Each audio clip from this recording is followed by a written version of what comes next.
Salmo 18. Gran alabanza desde un lugar de gran victoria.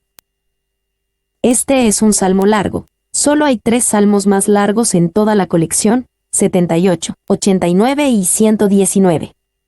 Su extensión se adapta bien a su tema, como se describe en el título. El título en sí es largo, con solo uno más largo en el libro de los Salmos, Salmo 60, al músico principal. Salmo de David, siervo de Jehová, el cual dirigió a Jehová las palabras de este cántico el día que le libró Jehová de mano de todos sus enemigos, y de mano de Saúl. Entonces dijo.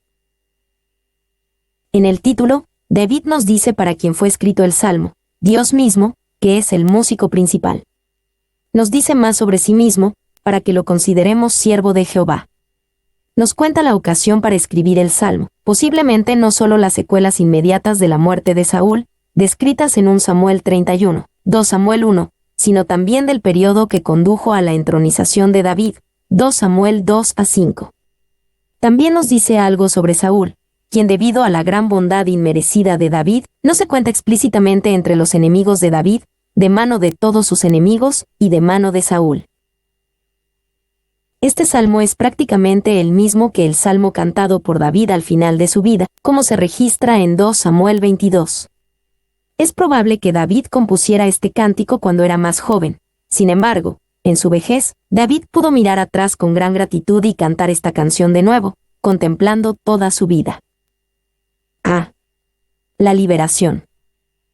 Pasada de Dios para David. 1 a 3. David alaba al Dios de su liberación. Te amo, oh Jehová, fortaleza mía. Jehová, roca mía y castillo mío, y mi libertador, Dios mío, fortaleza mía, en él confiaré, mi escudo, y la fuerza de mi salvación, mi alto refugio.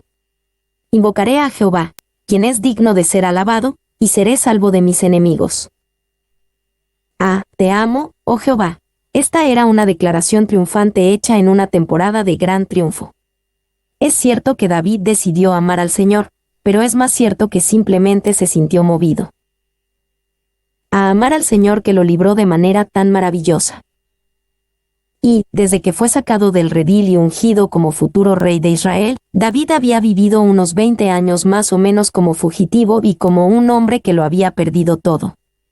Perdió su seguridad, perdió su juventud, perdió a su familia, perdió su carrera, perdió sus derechos, perdió su conexión con el pueblo del pacto de Dios, perdió sus comodidades y, en ocasiones, incluso perdió su relación cercana con Dios.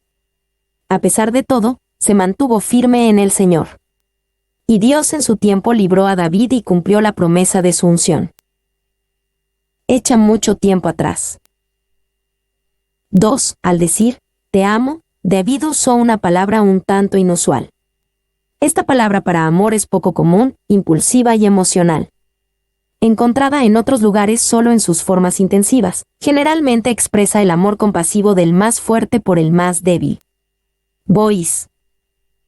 3. En hebreo, te amaré tierna y completamente, desde la raíz del corazón. 4. La invocación excluyente en los VV.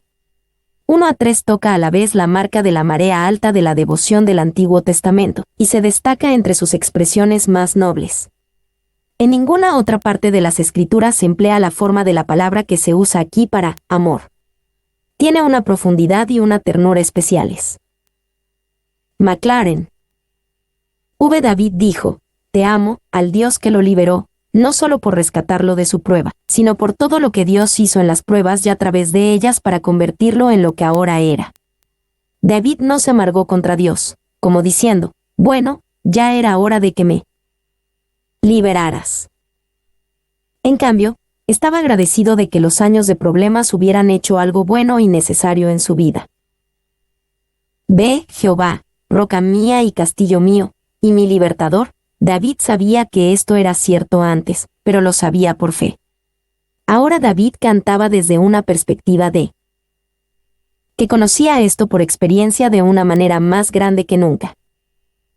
Y, cuando David dijo, Jehová, roca mía, probablemente lo dijo en más de un sentido. Una roca ayudaba al antiguo judío de varias maneras. Podía proporcionar la sombra esencial, siempre necesaria en el sol despiadado y el calor del desierto, como en Isaías 32, 2. Podía proporcionar refugio y protección en sus grietas y hendiduras, como en Éxodo 33 horas y 22 minutos y Proverbios 30 horas y 26 minutos. Podía proporcionar un lugar firme para estar de pie y luchar, en lugar de arena que se hunde, como en el Salmo 40, 2. C. Dios mío, fortaleza mía, en él confiaré.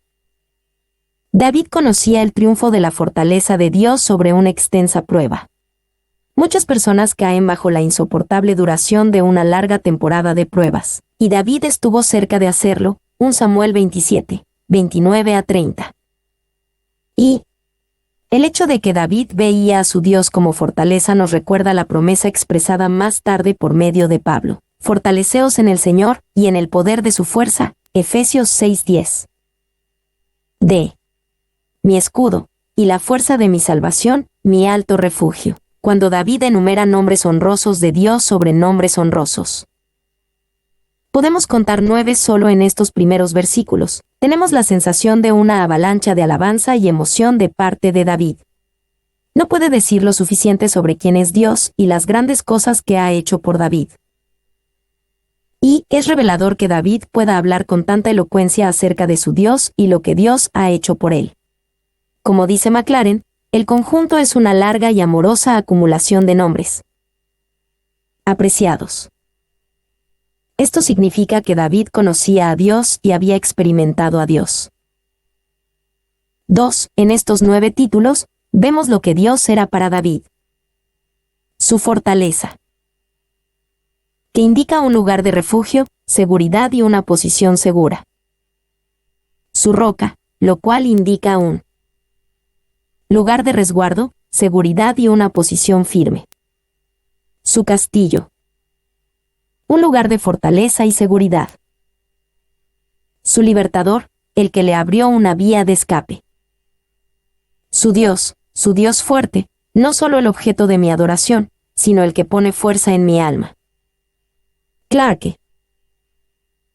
Su fortaleza, pero usa una palabra hebrea diferente a la del Salmo 18:1. Según Clarke, la idea detrás de esta palabra es fuente, procedente, origen. Su escudo, que defiende tanto su cabeza como su corazón. Su fuerza, es decir, su fuerza y defensa. Su alto refugio, su torre fuerte o refugio donde podía ver a un enemigo a gran distancia y estar protegido del adversario. 3. Cuando se dio cuenta de que el objeto de su adoración era tal como lo ha señalado en los 9 puntos anteriores, no es de extrañar que resuelva invocarlo, y no es de extrañar que, en consecuencia, espere ser salvo de sus enemigos, porque, ¿quién puede destruir a aquel a quien semejante Dios se proponga salvar? Clarke. Invocaré a Jehová, quien es digno de ser alabado, y seré salvo de mis enemigos. En salmos anteriores, David clamó a Dios desde tiempos de intensa crisis. Ahora clama a Dios con la misma fuerza para alabarlo por su liberación. Es triste decir que muchos son mucho más apasionados al pedir ayuda que al dar gracias o elogiar. Y el pensamiento, seré salvo de mis enemigos, no siempre fue fácil para David. No mucho antes de esta gran temporada de victoria, se dijo a sí mismo: al fin seré muerto algún día por la mano de Saúl. Nada, por tanto, me será mejor que fugarme a la tierra de los filisteos. 1 Samuel 27, 1. Esto muestra que hubo momentos en que David dudó profundamente de la victoria final de la que ahora disfrutaba, pero también muestra que al final, su fe y, más importante aún, la fortaleza de Dios fue mayor que su debilidad. 2. Por lo tanto, en este punto, todo es un cántico de alabanza para David. Ser salvo cantando es ser salvo en verdad. Muchos se salvan lamentando y dudando, pero David tenía tanta fe que podía luchar cantando y ganar la batalla con un canto todavía en los labios. Spurgeon. 2, 4-6. El peligro que hizo que David clamara al Señor. Me rodearon ligaduras de muerte. Y torrentes de perversidad me atemorizaron, ligaduras del Seol me rodearon. Me tendieron lazos de muerte, en mi angustia invoqué a Jehová. Y clamé a mi Dios, él oyó mi voz desde su templo. Y mi clamor llegó delante de él, a sus oídos. Me rodearon ligaduras de muerte, y torrentes de perversidad me atemorizaron. David describió dos amenazas. Primero, la amenaza de la muerte, y segundo, torrentes de perversidad. La abrumadora presencia de la perversidad fue una prueba significativa para David. Y esto nos recuerda que a pesar del hecho de que David era un verdadero guerrero, también era un alma sensible que estaba preocupada por los hechos y las palabras de los impíos. Ligaduras del Seol me rodearon. Esta era otra forma de decir que David fue amenazado de muerte. El Seol es otra palabra para la tumba o la muerte. Él oyó mi voz desde su templo. Esto fue mucho antes de la posterior construcción del templo en los días de Salomón. La ciudad de Jerusalén ni siquiera estaba bajo el control israelita en el momento en que David escribió esto, no hasta 2 Samuel 5, 6-10. Sin embargo, David sabía que Dios tenía un templo celestial que era el modelo para el tabernáculo y el templo posterior, Éxodo 25, 9, 25 horas y 40 minutos, y que Dios escuchaba la oración del cielo. ¿Y qué es lo que Dios escuchaba desde su templo? El clamor de David: clamé a mi Dios. Este mismo pobre hombre clamó, y el clamor puso en movimiento la actividad de Jehová. La liberación de una sola alma puede parecer una cosa pequeña, pero si el alma ha orado ya no es pequeña, porque el buen nombre de Dios está involucrado. McLaren 3, 7-15, la majestuosa liberación que Dios trajo a David. La tierra fue conmovida y tembló, se conmovieron los cimientos de los montes. Y se estremecieron, porque se indignó el humo subió de su nariz y de su boca fuego consumidor. Carbones fueron por él encendidos, inclinó los cielos, y descendió. Y había densas tinieblas debajo de sus pies, cabalgó sobre un querubín, y voló. Voló sobre las alas del viento, puso tinieblas por su escondedero, por cortina suya alrededor de sí. Oscuridad de aguas, nubes de los cielos, por el resplandor de su presencia, sus nubes pasaron. Granizo y carbones ardientes, tronó en los cielos Jehová, y el Altísimo dio su voz. Granizo y carbones de fuego, envió sus saetas, y los dispersó. Lanzó relámpagos, y los destruyó. Entonces aparecieron los abismos de las aguas, y quedaron al descubierto los cimientos del mundo, a tu reprensión, oh Jehová. Por el soplo del aliento de tu nariz. La tierra fue conmovida y tembló. David describe la dramática liberación que Dios le trajo. Estuvo marcada por terremotos, la indignación de Dios, porque se indignó él, humo y fuego. Y la intervención personal de Dios, cabalgó sobre un querubín, y voló. Y, cuando un monarca está enojado y se prepara para la guerra, todo su reino está instantáneamente en conmoción. La naturaleza universal se representa aquí sintiendo los efectos del descontento de su soberano, y todos los elementos visibles están desordenados. Orn 2. Humo subió de su nariz, un método violento, del Medio Oriente, para expresar una ira feroz. Dado que el aliento de las fosas nasales se calienta con una fuerte emoción, la figura retrata al todopoderoso libertador echando humo en el calor de su ira y la impetuosidad de su celo. Spurgeon 3. Cabalgó sobre un querubín, y voló. David aquí enfatizó la velocidad de la liberación de Dios. Tan rápido como el viento. Vino a mi rescate a toda velocidad, Paul. Es posible que nos preguntemos si a David le pareció rápido en ese momento. 4. Esta terminología de David enfatiza el juicio de Dios, pero dado que el juicio está dirigido contra los enemigos de David, significa liberación para David. Dios ganó esta victoria contra el fuerte enemigo de David, contra aquellos que odiaban a David, Salmo 18, 16-17. Aquí hay un principio más amplio. Comprender que la liberación de una persona o personas justas a menudo significa juicio contra quienes los oprimen. Tronó en los cielos Jehová, David expresó frase tras frase al describir la gran obra de Dios en su favor. Según la descripción de David, Dios movió cielo, mar y tierra para liberar a David. Y, cuando David describió la ayuda que le llegaba a través de terremotos, truenos, tormentas y relámpagos, claramente usó imágenes poéticas de la forma en que Dios liberó a Israel de Egipto, en el monte Sinaí y durante la conquista de Canaán bajo Josué. Sin embargo, también es completamente posible, si no probable, que también viera literalmente tal fenómeno enviado por Dios, para protegerlo y luchar por él. Aunque tales eventos no se registran en 1 o 2 Samuel, recordamos que hubo largos periodos de la vida de David, como cuando fue perseguido como fugitivo de Saúl, de los cuales tenemos pocas descripciones de eventos. Debe haber experimentado la liberación de Dios una y otra vez en una variedad de formas. 2. La forma en que David lo describe todo nos deja con 2 impresiones. En primer lugar, él realmente creía que esas cosas sucedieron como están registradas en la Biblia. En segundo lugar, vio al mismo Dios hacer cosas similares por él en su propia época. 3. Significativamente, podríamos decir que David solo pudo ver esto realmente una vez que se había realizado su liberación.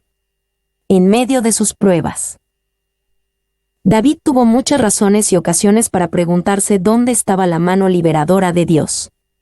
La liberación de Dios siempre se ve más claramente mirando hacia atrás, mirando hacia adelante, a menudo solo se ve por fe. 4. 16 a 19, David puesto en un lugar seguro. Envió desde lo alto, me tomó. Me sacó de las muchas aguas, me libró de mi poderoso enemigo. Y de los que me aborrecían, pues eran más fuertes que yo, me asaltaron en el día de mi quebranto. Mas Jehová fue mi apoyo, me sacó a lugar espacioso. Me libró, porque se agradó de mí. Me tomó, me sacó de las muchas aguas. Me libró de mi poderoso enemigo. David sentía que se estaba ahogando cuando la mano fuerte de Dios lo sacó de las muchas aguas. Como un hombre atrapado en una inundación, David sabía que sus enemigos eran demasiado fuertes para él, pero que Dios podía librarlo. Y algunos no verán la mano de Dios, pero les aseguro, hermanos, que los que han sido librados de las aguas profundas la verán. Su experiencia les enseña que Dios aún está entre nosotros. Spurgeon. Me sacó a lugar espacioso. La mano fuerte de Dios no solo sacó a David de las muchas aguas, sino que también lo puso en un lugar seguro. Me libró, porque se agradó de mí. Podemos decir que David quiso decir esto de 2 maneras. Primero, Dios se agradó de David en el sentido de que lo eligió, lo ungió y puso su maravillosa misericordia. Salmo 17:7, sobre él. Segundo, se agradó de David porque vivió una vida justa, como se explica en los siguientes versículos. Y liberación del pecado, liberación de las propensiones al mal, liberación de enemigos espirituales. Cada liberación es evidencia del amor de Dios por nosotros. No es posible decir cuánto se deleita en ti. El Padre se deleita en ti y te mira con gran amor, como un padre se complace en su hijo, así se regocija por ti. Spurgeon. 5. 20-24, Dios liberó a David debido a su justicia.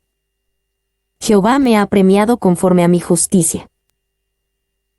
Conforme a la limpieza de mis manos me ha recompensado, porque yo he guardado los caminos de Jehová. Y no me aparté impíamente de mi Dios, pues todos sus juicios estuvieron delante de mí. Y no me he apartado de sus estatutos, fui recto para con él, y me he guardado de mi maldad, por lo cual me ha recompensado Jehová conforme a mi justicia, conforme a la limpieza de mis manos delante de su vista. Jehová me ha premiado conforme a mi justicia. Durante su larga temporada de aflicción bajo Saúl, David fue desafiado a responder de manera injusta. Tuvo muchas oportunidades de atacar a Saúl como una cuestión de defensa propia. Sin embargo, David se condujo constantemente en justicia y sabía que Dios lo ha premiado. Por ello, porque yo he guardado los caminos de Jehová, y no me aparté impíamente de mi Dios. Fui recto para con él, y me he guardado de mi maldad. Esta no fue una afirmación de perfección sin pecado de parte de David. De hecho, el año aproximadamente antes de la muerte del rey Saúl, lo pasó en una medida significativa de transigencia espiritual y moral, 1 Samuel 27, 29 a 30. Sin embargo, a pesar de todo, David mantuvo un núcleo de integridad hacia Dios, fue corregible a pesar de sus fallas, y lo más importante, no falló en la prueba más grande, no ceder a la tentación de ganar el trono matando o socavando a Saúl. Y creemos que este salmo registrado 2 veces en las Escrituras, con variaciones menores, tanto aquí como en 2 Samuel 22 en realidad habla desde 2 contextos. Aquí, según el título, se cantó primero desde la victoria de David sobre Saúl y la recepción del trono de Israel. En 2 Samuel 22, David lo cantó como una retrospectiva agradecida de toda su vida. Él puede decir, he guardado los caminos de Jehová, y no me aparté impíamente de mi Dios en ambos contextos, pero con un significado algo diferente. Una cosa fue decirlo antes de su pecado con Betsabé y contra Urías, otra cosa era decirlo después de ese pecado. 2. Spurgeon explicó cómo la declaración podría ser cierta tanto antes como después del escándalo con Betsabé. Ante Dios, el hombre conforme al corazón de Dios era un pecador humilde, pero ante sus calumniadores podía hablar con rostro sin rubor de la limpieza de sus manos y la justicia de su vida. Asimismo, ¿quién hizo al hombre su propio guardián? Sin embargo, sabemos que ciertamente hay un sentido en el que debemos guardarnos del pecado, así como Pablo habló de un hombre que se limpia a sí mismo para la gloria de Dios y para un mayor servicio. 2 Timoteo 2:21. Y podemos ver un peligro personal en las palabras, mi maldad. Muestra que hay maldad en cada persona, y que debemos estar en guardia especial contra nuestras propias tendencias al pecado, a practicar la maldad. Es cierto que todos nosotros, como ovejas, nos hemos descarriado, pero también hemos vuelto cada uno por nuestro propio camino. Nuestra maldad puede estar en nosotros desde que nacemos. Puede haber sido educada en nosotros por una mala familia o por una mala compañía. Nuestra maldad puede llegar a nosotros a través de las tentaciones, la adversidad o la prosperidad, incluso mediante nuestras bendiciones. 2. Estas palabras de David también nos hablan de un guardia especial. David estaba decidido a guardarse de su maldad. Decídanse en el poder del Espíritu Santo que este pecado en particular será vencido. No hay nada como colgarlo del cuello, ese mismo pecado, quiero decir. No dispares contra el pecado indiscriminadamente, pero, si tienes un pecado que es más para ti que otro, sácalo de entre la multitud y di, debes morir si ningún otro lo hace. Te colgaré de cara al sol. Spurgeon. 3. Uno puede objetar. Sin embargo, David no se guardó de su maldad y algunos años después de esto pecó con Betsabé, y pecó gravemente contra Urías. Eso es cierto, y David fue muy disciplinado por ese pecado. Sin embargo, nunca escuchamos de él pecando de manera similar después de su arrepentimiento de esa terrible transgresión. Hay un sentido real en el que después de su arrepentimiento, David se guardó de su maldad. Como escribió Benjamin Franklin, muchos príncipes pecan con David, pero pocos se arrepienten con él. D.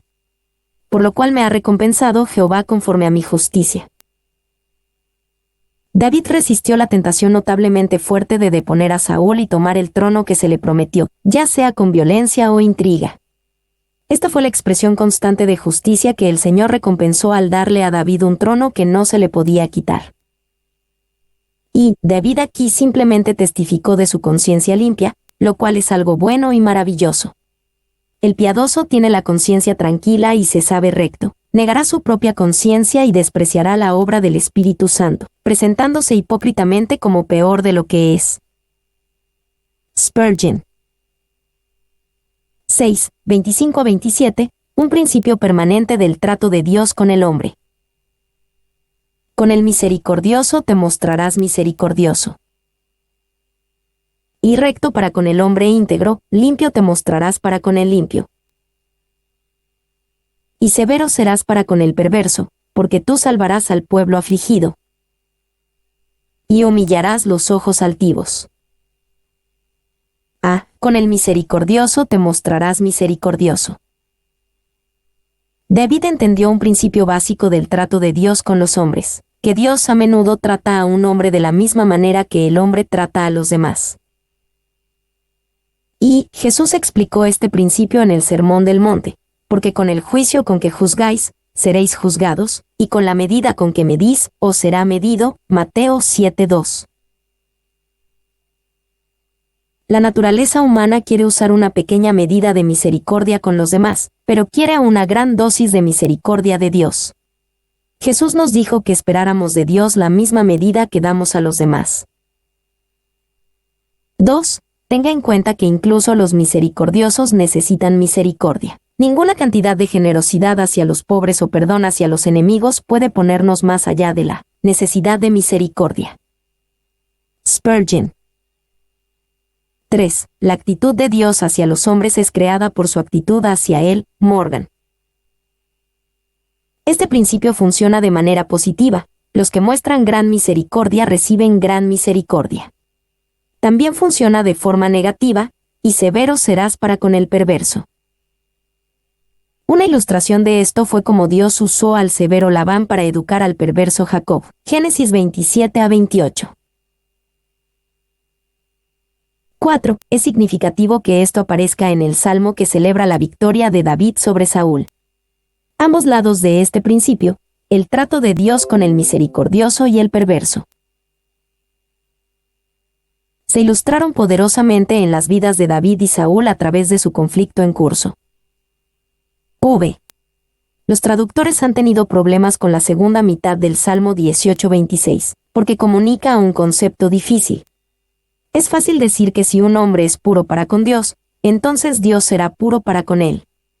Pero no se puede decir que si un hombre es impío con Dios, entonces Dios será impío con él, porque Dios no puede cometer iniquidad.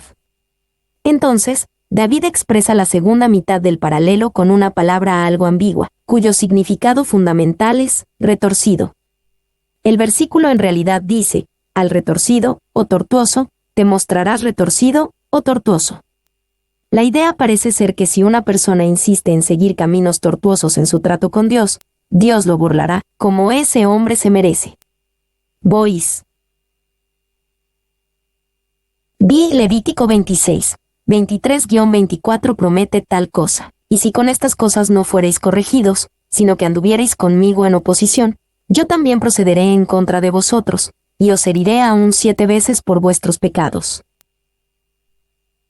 Porque tú salvarás al pueblo afligido, y humillarás los ojos altivos. Dios ama dar gracia a los humildes y también resiste a los orgullosos. Santiago 4:6, 1 Pedro 5:5.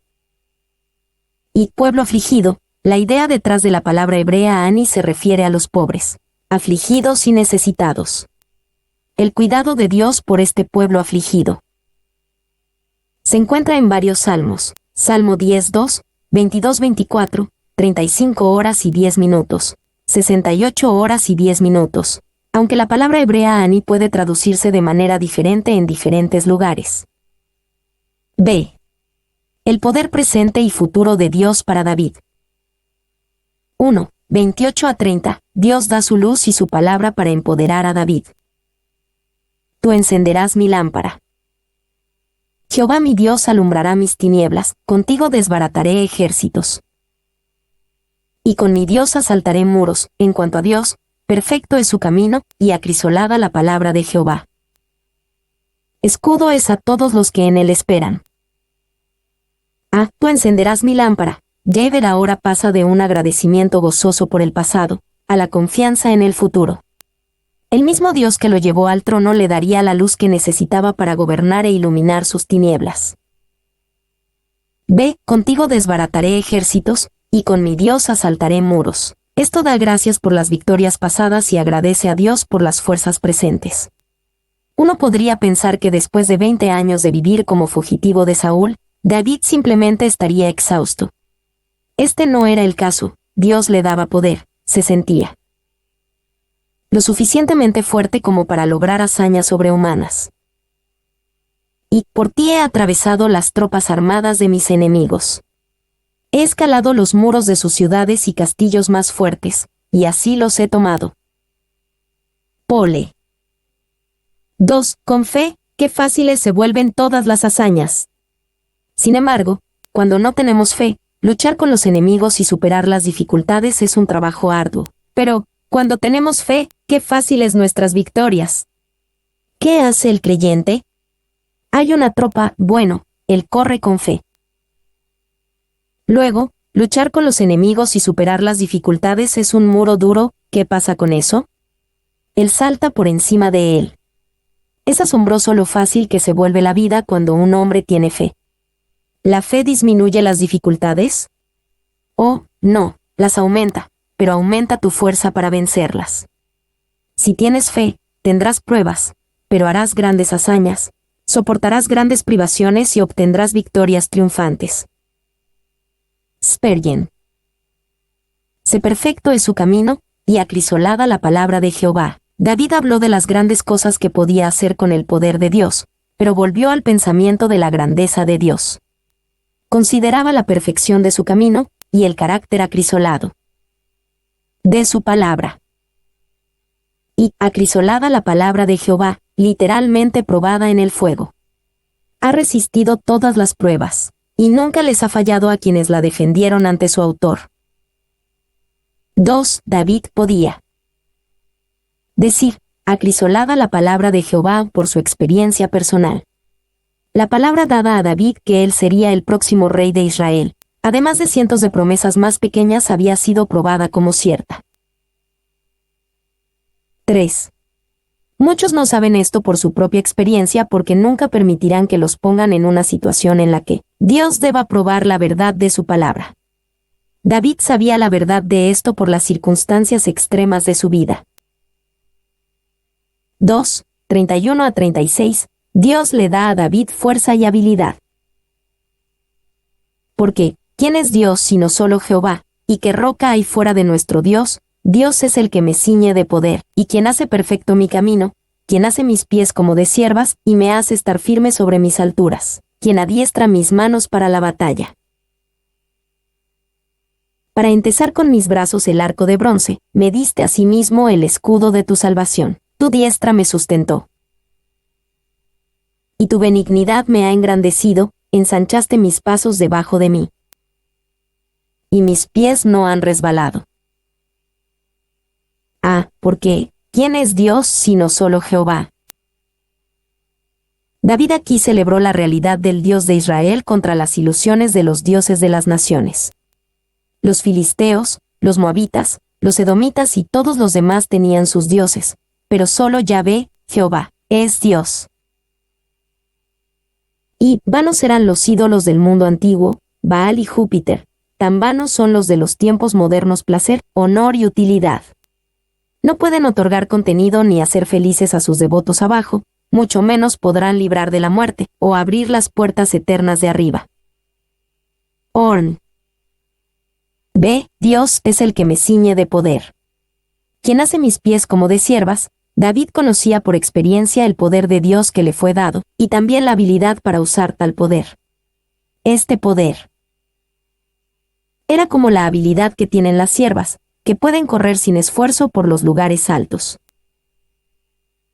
Y David cantó sobre la forma en que Dios lo ayudó a hacer la guerra, como en 2 Samuel 8. Dios le dio poder, lo ayudó a correr rápido y por un camino seguro, hace perfecto mi camino, hace mis pies como de ciervas, lo hizo lo suficientemente fuerte como para entesar el arco de bronce y le dio el escudo de tu salvación. Como guerrero, David conocía a Dios como alguien que lo ayudaba a hacer la guerra triunfalmente. Así como Dios le dio a David lo que necesitaba, fuerza física y habilidad, Dios también nos dará lo que necesitamos. 3. Kittner sugiere que el arco de bronce era en realidad un arco de madera reforzado con metal. C. Tu diestra me sustentó, y tu benignidad me ha engrandecido, David fue sostenido por el poder y habilidad de la diestra de Dios, y fue engrandecido por la benignidad de Dios. Y no pensamos a menudo en alguien que ha sido engrandecido por la benignidad de Dios. Es fácil el subestimar el poder de la benignidad de Dios y a menudo queremos una obra de Dios más evidentemente espectacular. Sin embargo, David, este gran guerrero, recibió y respondió a la benignidad de Dios. 2. Podemos decir que esta era la benignidad de Dios en al menos dos aspectos. Era la benignidad que Dios le mostró a David y la benignidad que David aprendió de Dios y que mostró a otros. Si bien fue la benignidad que Dios ejerció lo que le permitió a David su éxito, fue la benignidad que Dios le enseñó la que fue su verdadera grandeza. Kidner. 3. Dios le había mostrado su benignidad a David de muchas maneras, y hubo aún más maneras después de su victoria sobre Saúl y su toma del trono. La benignidad de Dios fue grande con David cuando era un miembro despreciado de su familia, descuidado, ignorado, cuidando las ovejas en soledad. La benignidad de Dios fue grande con David cuando consoló su alma cuando Saúl comenzó a envidiarlo y odiarlo. La benignidad de Dios fue grande con David cuando le dio un amigo como Jonatán. La benignidad de Dios fue grande para David al permitirle tener del pan de la preposición del tabernáculo cuando huía de Saúl. La benignidad de Dios fue grande con David cuando le contó a Abigail sobre Nabal, evitando así que David matara a un hombre necio y a su familia. La benignidad de Dios fue grande para David al concederle dominio propio para perdonar la vida de Saúl 2 veces. La benignidad de Dios fue grande con David cuando lo protegió incluso cuando era necio, como cuando actuó como un loco en la corte de un gobernante filisteo. La benignidad de Dios fue grande con David cuando le impidió pelear en nombre de los filisteos contra Saúl e Israel. La benignidad de Dios fue grande con David cuando lo consoló después de que David había perdido todo en Siclag, donde David se fortaleció en el Señor y luego lo recuperó todo. 4. También notamos lo que hizo esta benignidad de Dios, engrandeció a David. Podemos decir que la benignidad de Dios también hace grande a cada creyente, más de lo que a menudo consideran. En este mundo, se cree que algunas personas son grandes debido a su nacimiento real. ¿Quién tiene más derecho al nacimiento real que el hijo o la hija del Rey de Reyes? En este mundo, se cree que algunas personas son grandes debido a su elección. ¿Qué mayor elección hay que ser los elegidos por Dios? En este mundo, se cree que algunas personas son grandes debido a su riqueza. ¿Quién tiene mayores riquezas que los hijos y herederos del Dios que es dueño de todo? En este mundo, se piensa que algunas personas son grandes debido a sus victorias. ¿Quién ha logrado mayor victoria que el que está en unidad con Jesucristo, el mayor campeón de todos? En este mundo, se cree que algunas personas son grandes debido a su influencia. ¿Quién tiene mayor influencia que el Hijo de Dios que puede mover la mano de Dios con sus oraciones fieles y justas? En este mundo, se cree que algunas personas son grandes debido a sus descubrimientos. ¿Quién ha descubierto algo más grande que la naturaleza del Dios infinito y eterno? En este mundo, se cree que algunas personas son grandes debido a su historia. ¿Quién tiene mayor herencia que un miembro del cuerpo de Cristo a través de las edades y generaciones? En este mundo, se piensa que algunas personas son grandes debido a su destino. ¿Quién tiene un destino más glorioso y asombroso que los herederos de su gloria, los que son su propia herencia? 3. 37 a 42. Dios le da a David la victoria sobre sus enemigos. Perseguí a mis enemigos, y los alcancé. Y no volví hasta acabarlos, los herí de modo que no se levantasen. Cayeron debajo de mis pies, pues me ceñiste de fuerzas para la pelea. Has humillado a mis enemigos debajo de mí, has hecho que mis enemigos me vuelvan las espaldas. Para que yo destruya a los que me aborrecen, clamaron, y no hubo quien salvase. Aún a Jehová, pero no los oyó, y los molí como polvo delante del viento. Los eché fuera como lodo de las calles. Perseguí a mis enemigos, y los alcancé. Aquí David tenía en mente a otros además de Saúl. David sabía que como rey de Israel tendría que enfrentarse a enemigos de las naciones circundantes, y aquí celebró las victorias pasadas que Dios le dio contra sus enemigos. Ve, y no volví hasta acabarlos, has hecho que mis enemigos me vuelvan las espaldas. David luchó como un verdadero guerrero y buscó derrotar por completo a los enemigos de Israel en el campo de batalla. Creía correctamente que Dios le dio la victoria sobre estos enemigos. Y, me has convertido en un completo conquistador. Pisar el cuello de un enemigo era el triunfo del conquistador y la mayor deshonra de los vencidos. Clarke. 2. De David podemos decir, como dijo uno de Julio César, puedes percibirlo como un excelente soldado por su mismo lenguaje, porque escribió con el mismo espíritu con el que luchó. 4. 43 a 49, Dios establece el trono de David. Me has librado de las contiendas del pueblo, me has hecho cabeza de las naciones. Pueblo que yo no conocía me sirvió, al oír de mí me obedecieron. Los hijos de extraños se sometieron a mí, los extraños se debilitaron. Y salieron temblando de sus encierros, viva Jehová, y bendita sea mi roca, y enaltecido sea el Dios de mi salvación, el Dios que venga mis agravios y somete pueblos debajo de mí, el que me libra de mis enemigos y aún me eleva sobre los que se levantan contra mí, me libraste de varón violento. Por tanto yo te confesaré entre las naciones, oh Jehová, y cantaré a tu nombre. Me has librado de las contiendas del pueblo. David sabía que tomar el trono de Israel era más que solo una cuestión de quitar a Saúl. También estaban las contiendas del pueblo, de aquellos que no apoyaron inmediatamente a David como rey de un Israel unido, 2 Samuel 2 a 5. Me has hecho cabeza de las naciones, pueblo que yo no conocía me sirvió. David también sabía que Dios lo levantaría no solo como el rey de Israel, sino como un poder regional con autoridad sobre las naciones vecinas que le traían tributo. Y Isaías 55, 3-5, y otros pasajes, nos dice que esta promesa tendrá un cumplimiento aún mayor en el reino milenial de Jesucristo, cuando David será el rey sobre el Israel milenial, que será exaltado sobre las otras naciones de la tierra. 2. Al oír de mí me obedecieron. Podríamos decir que el Salmo 18:44 nos dice cómo debemos obedecer a Jesús. Esto no solo nos habla de la obligación del creyente, sino también de que uno puede venir inmediatamente a Jesucristo, convertirse y vivir en obediencia a Dios. No es necesario un periodo de prueba. 3. Si alguno de ustedes ha pensado que confiar en Cristo no implica obedecerle, ha cometido un gran error.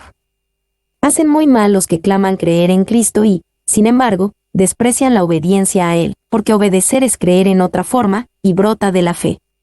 Spurgeon. C.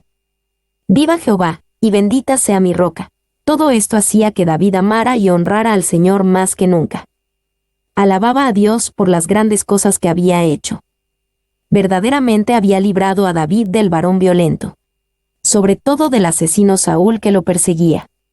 Y, si comenzamos con, el Señor es mi roca, terminaremos con, bendita sea mi roca.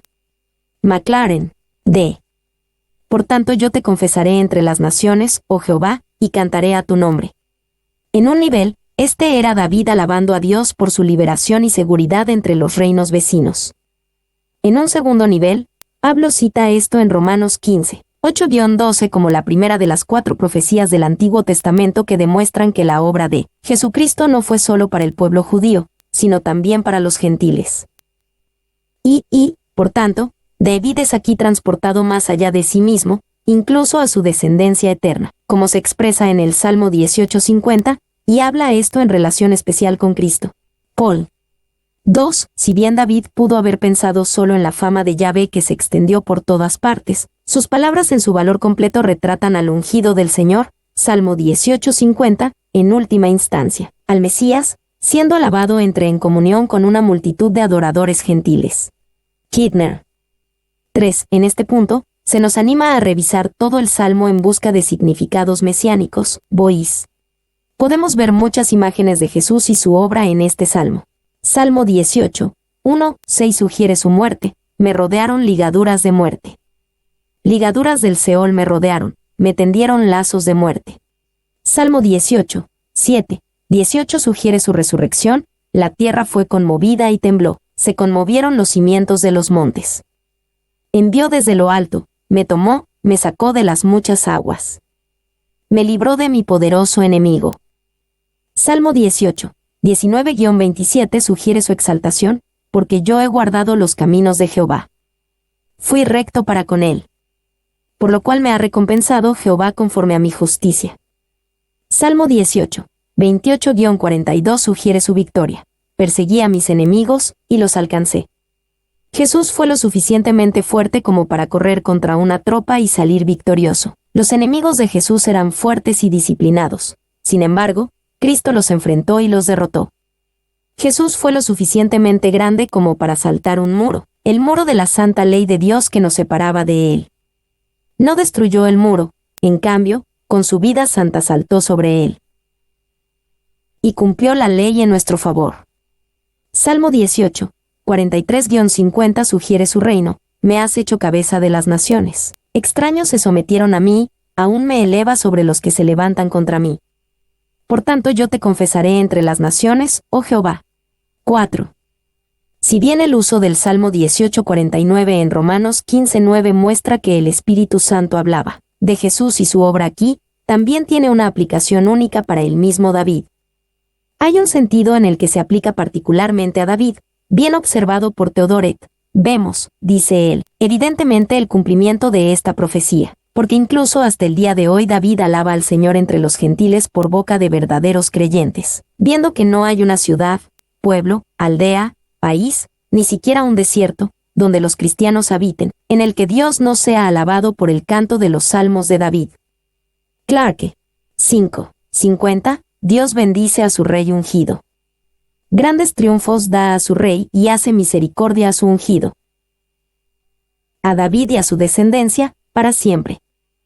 Grandes triunfos da a su rey. David podía decir esto con confianza, no solo que Dios le daría triunfos, sino más importante aún, que él era su rey. David sabía esto porque hizo todo lo que pudo para asegurarse de no apoderarse ni usurpar el trono. Dejó que Dios se lo diera a tiempo. Por lo tanto, David tuvo el bendito beneficio de saber que él era el rey de Dios, y no uno de su propia creación. Ve y hace misericordia a su ungido, David quizás recordaba. Unos 20 años antes, cuando fue ungido por primera vez para el trono que ahora recibía. Había sido un viaje largo, pero importante, entre el tiempo de su unción y su recepción del trono. C. A David y a su descendencia, para siempre. Aquí David entendió algo ya sea por intuición o por fe, algo que no se le prometió específicamente hasta más tarde. La promesa era que David, y no Saúl, comenzaría una monarquía hereditaria en Israel, y que su descendencia también se sentaría en el trono de Israel. Esta fue la promesa de construir una casa para David que Dios hizo explícitamente en 2 Samuel 7, 1, 17.